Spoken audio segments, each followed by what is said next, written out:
Hola, nosotros somos el equipo número 4 y está conformado por Jiménez Buendía Ricardo, Mendoza Salas Leslie Citlali y Rodríguez Vizquerra Dafne.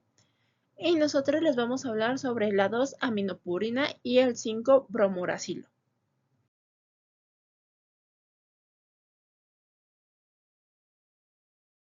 Desde un mero punto de vista fenotípico, mutación es la aparición brusca y espontánea de una variación fenotípica de un individuo, la cual se transmite hereditariamente a la progenie. Pero tras el descubrimiento del DNA como material de la herencia, podemos plasmar una definición más ajustada. Desde el punto de vista genotípico, mutación es cualquier alteración de la secuencia de bases de un segmento de DNA correspondiente a un gen o a un locus, sea transcribible o no, aun cuando esta alteración no se refleje en forma de cambio fenotípico observable o detectable. Un alelo es cada una de las distintas versiones en las que se puede presentar un gen.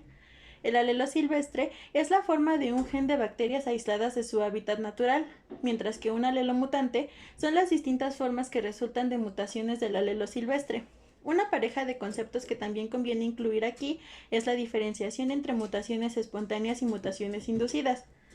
Las mutaciones espontáneas son resultado de la actividad normal de la célula o de sus interacciones con su medio natural. Las mutaciones inducidas son aquellas provocadas por previa alteración experimental del DNA, bien sea directamente o indirectamente por agentes físicos o químicos y en algunos casos biológicos, denominados mutágenos. En este caso nos enfocaremos en los agentes químicos, entre los que se encuentran los análogos a bases. Estos son compuestos químicos similares a las bases nitrogenadas, pero con propiedades de apareamiento distintas, de manera que al incorporarse en el DNA producen mutaciones, porque durante la duplicación provocan distribuciones de una base por otra. En este caso hablaremos de la 2-aminopurina y del 5-bromouracilo.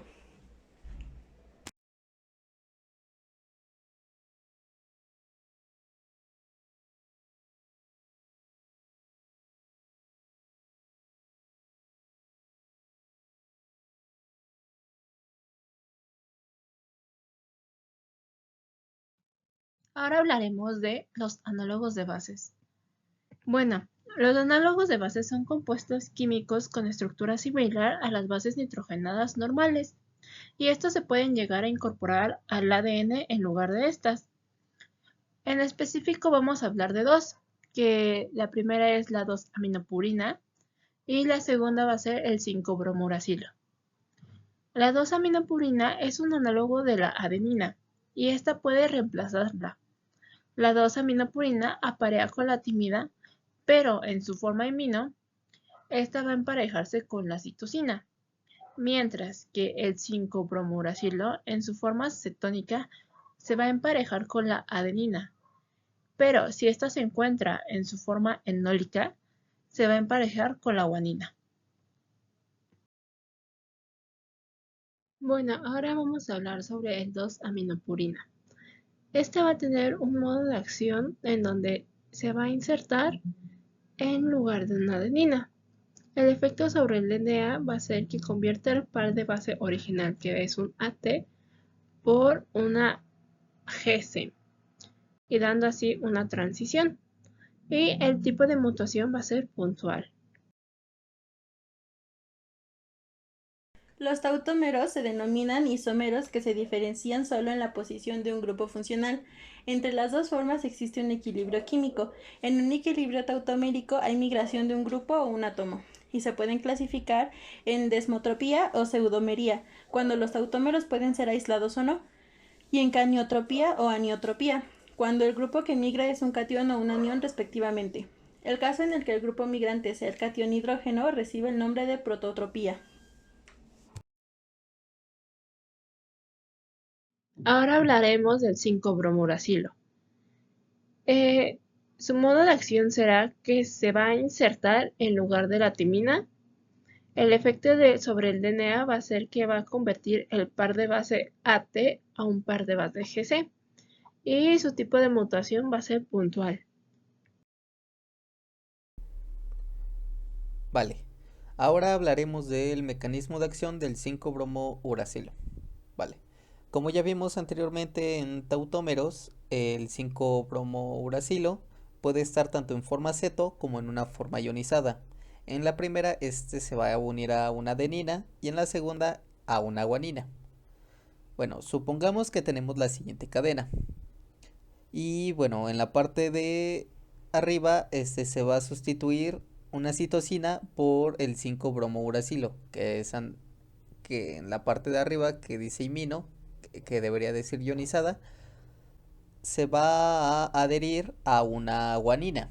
Y en la parte de abajo vemos que se va a sustituir por esta timina y ahora se va a unir a una adenina. Vale, ahora hablaremos del mecanismo de acción de la 2-aminopurina. El mecanismo va a ser exactamente que el anterior. Es un análogo de bases, va a presentar dos formas. Esta va a presentar una forma amino, que se va a unir a una timina, y una imino, que se va a unir a una citosina. Tenemos la misma secuencia. La adenina se va a unir a una timina en la parte de arriba, en su forma amino. Y en la parte de abajo, la guanina se va a sustituir por pues, este análogo y se le va a pegar una citosina. Bien, ahora, ¿cómo el DNA se repara? Vale, para este tipo de casos que son unas microlesiones, el sistema de reparación más común va a ser el de escisión, ya sea escisión de nucleótidos o escisión de bases.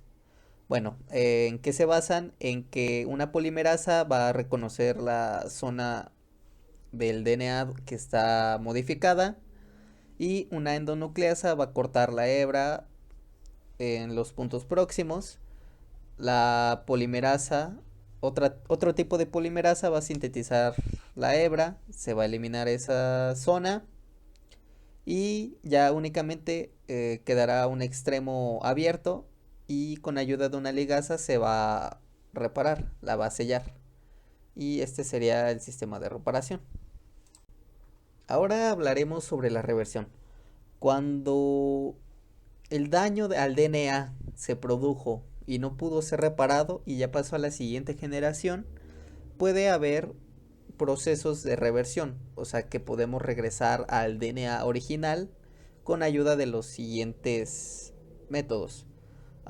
Como pudimos ver, al cambiar, por ejemplo, una timina y una adenina con una citosina y una guanina, podemos revertir esa transversión igualmente con el 5-bromouracilo o la 2-aminopurina, ya sea el caso o el método que vayamos a emplear.